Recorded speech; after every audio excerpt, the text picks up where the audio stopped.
Assalamualaikum warahmatullahi wabarakatuh.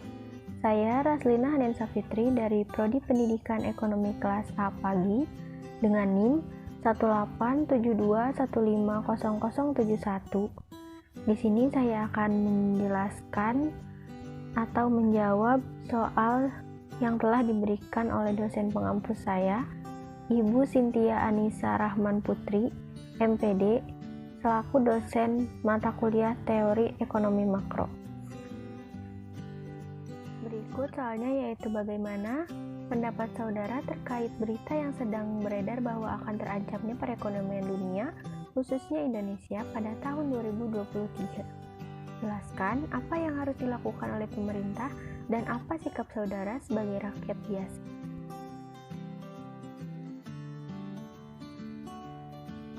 Dilansir dari laman resmi Otoritas Jasa Keuangan atau OJK, secara umum, resesi ekonomi dapat dimaknai sebagai suatu kondisi di mana perekonomian suatu negara mengalami penurunan berdasarkan dari produk domestik bruto atau PDB. Jumlah pengangguran maupun pertumbuhan ekonomi yang bernilai negatif selama 2 kuartal berturut-turut. Dikutip dari CNBC Indonesia, Menteri Keuangan Sri Mulyani Indrawati SEMS CPHD menjelaskan berulang kali bahwa kondisi ekonomi global sedang tidak baik-baik saja. Hal ini tercermin dari adanya ancaman resesi ekonomi yang menjadi hantu menyeramkan bagi seluruh negara di dunia, tak terkecuali bagi Indonesia.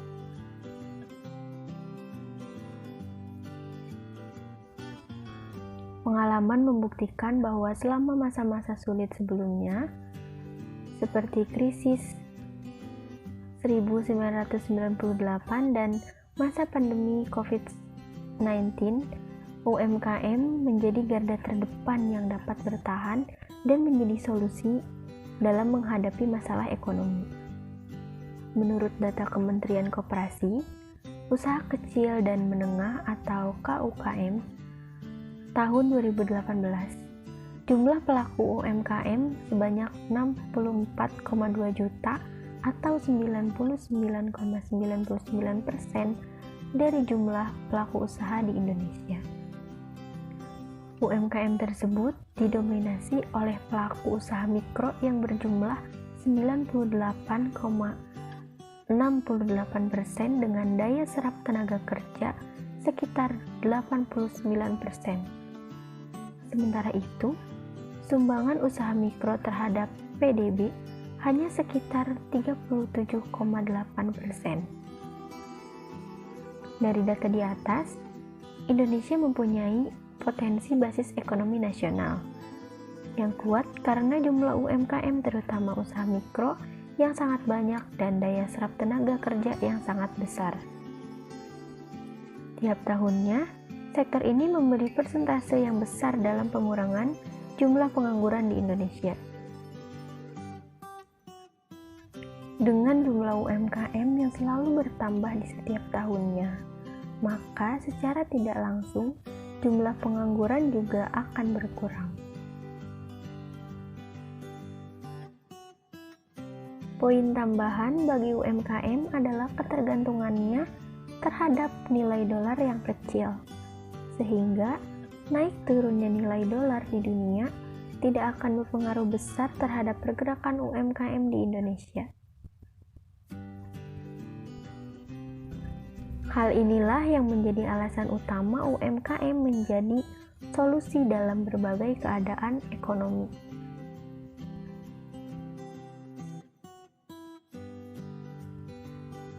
Kesadaran akan pentingnya UMKM dalam keberlangsungan ekonomi di Indonesia harus disertai dengan kebijakan dan regulasi dari pemerintah untuk dapat mengelola dan meningkatkan peran UMKM agar dapat terus tumbuh dan berkembang.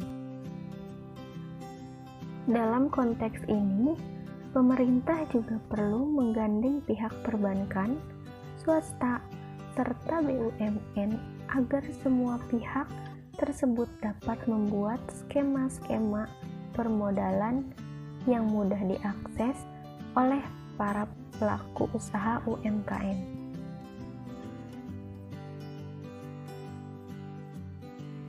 Dapat disimpulkan bahwa UMKM yang dimulai dari unit kecil tentu akan menjadi penggerak roda perekonomian yang relatif tangguh.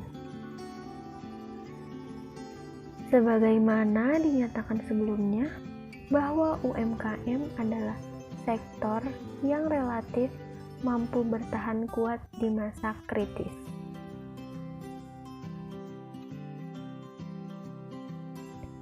Selanjutnya, ada pun beberapa cara untuk menghadapi resesi tahun 2023 yang harus dilakukan rakyat biasa dan pemerintah.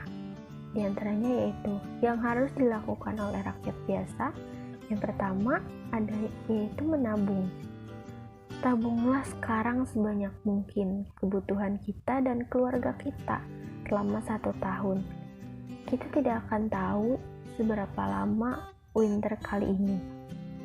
Pada krisis 2023 kali ini, pengamat ekonomi memperkirakan setidaknya 3 tahun untuk recovery penyembuhan ekonominya.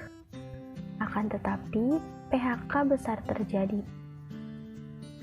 Banyak resiko pendapatan akan tetap hilang. Yang kedua, hemat apa yang bisa dihemat. Hemat apa yang bisa dihemat dalam arti dari operational expenses dan gaya hidup. Akan mulai bermunculan aset-aset murah karena owner butuh uang atau harga saham murah juga. Harga kripto yang lagi turun. Karena tidak bisa diprediksi seberapa dalam jurang kejatuhan harga-harga aset tersebut dan sulit untuk memprediksi kapan harga aset akan naik lagi.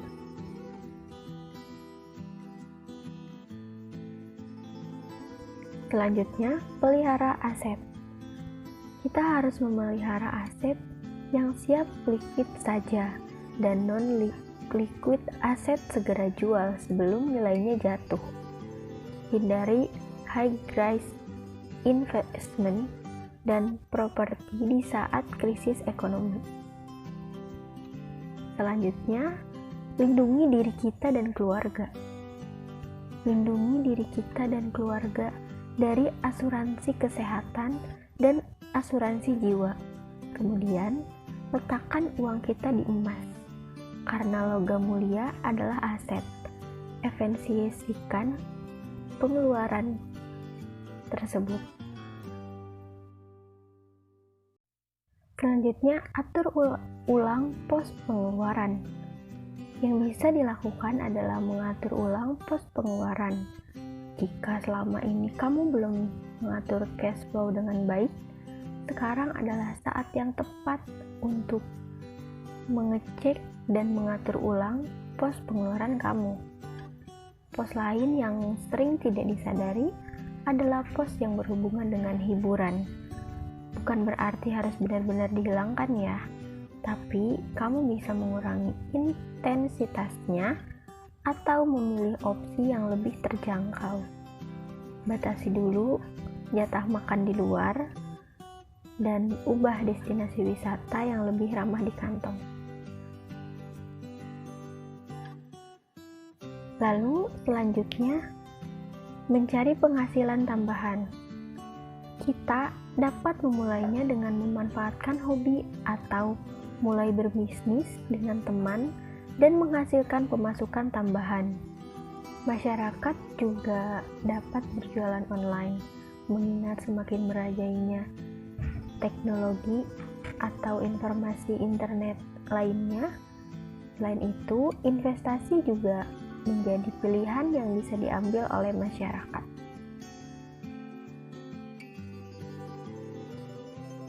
Selanjutnya yang harus dilakukan oleh pemerintah. Yang pertama yaitu melakukan komunikasi publik yang tidak membuat masyarakat panik dan mengupayakan masyarakat tetap tenang.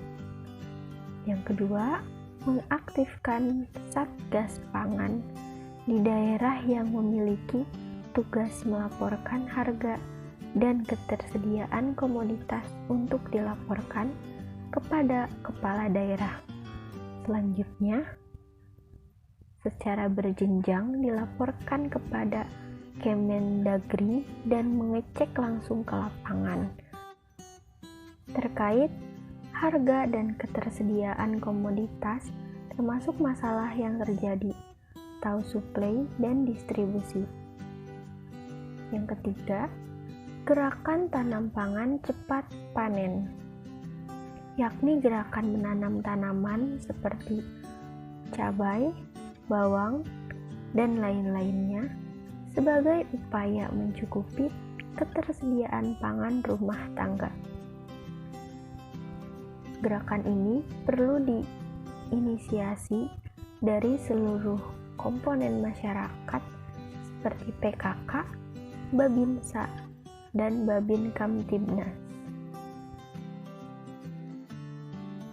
Selanjutnya, jadikan isu pengendalian inflasi sebagai isu prioritas, sehingga seluruh stakeholder harus bersinergi seperti saat penanganan COVID-19.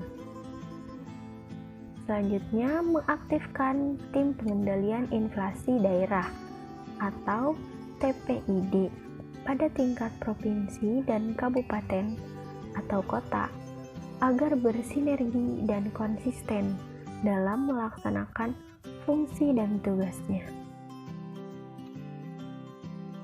Mungkin cukup sekian yang dapat saya sampaikan terkait berita yang sedang beredar bahwa akan terancamnya perekonomian dunia, khususnya Indonesia pada tahun 2023, dan langkah apa saja yang dilakukan oleh pemerintah dan rakyat biasa untuk menghadapi resesi 2023 ini.